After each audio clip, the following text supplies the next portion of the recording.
কেরালার নামটা আজকে ওদের কেন্দ্রীয় মন্ত্রিসভা বিজেপি সরকার কেরালা করেছে রাজ্য সরকারের প্রস্তাব অনুযায়ী।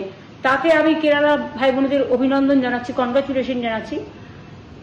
Many many congratulation to my Keralian brothers and sisters. কিন্তু আমার একটা জিনিস ভেবে অবাক হচ্ছি যে সব জায়গার নাম বদল হয়, রাজ্য সরকারের অনুমোদন নেই।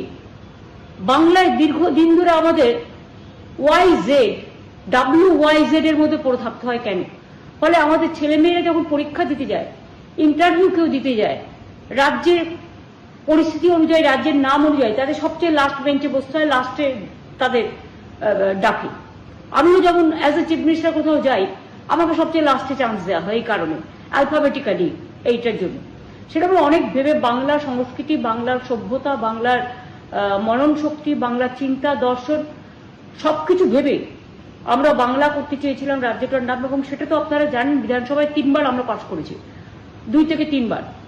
একবার যখন দিলাম তখন বলল আপনারা এইটাকে, এই ওয়ার্ডটাকে বাংলা, ইংরেজি, হিন্দি 3টে ওয়ার্ডকে এক করে দিন, মানে একই নাম থাকবে। আমরা তারপরে আবার অ্যাসেম্বলিতে পাস করলাম ওটাকে নতুন করে নিয়ে এসে, যে হিন্দিতেও বাংলা, বাংলাতেও বাংলা, আর ইংরেজিতেও বাংলা। কিন্তু তারপরেও আমি অবাক হয়ে যাচ্ছি, আমি নিজেও প্রধানমন্ত্রীকে যতবার দেখা করেছি, বা হোম মিনিস্টারকে, বা আমাদের এখানে যতবার ইস্টার্ন জোনের মিটিং করতে এসছে, বারবার করে বলেছি, কিন্তু কেন জানি না ওরা বাংলা বিরোধী বলেই আমার মনে হয়। বাংলার মনীষীদের অসম্মান করে, আর বাংলা কথাটা ইলেকশনের সময় ভোটের জন্য বলে, কিন্তু ওরা বাংলা বিরোধী। এবং সেই জন্যে বাংলার নামটা করলো না, অন্য রাজ্যের নাম করুক। আমরা একদম উই আর মানে ভেরি মাচ ফ্লেক্সিবল, অ্যান্ড আমাদের মন সকলের জন্য পড়ে থাকে। আমরা কোনো রাজ্যের বিরুদ্ধে নেই, সব রাজ্যকে ভালোবাসি। সুতরাং ওরা পেয়ে গেল, তার কারণ আজকে কেরালায় বিজেপির সাথে CPM এর একটা জোট গড়ে উঠছে বলে। অলিখিত জোট নেই, এটা এখন লিখিত জোট হয়ে গেল। এটা আজকের ঘটনার প্রমাণ।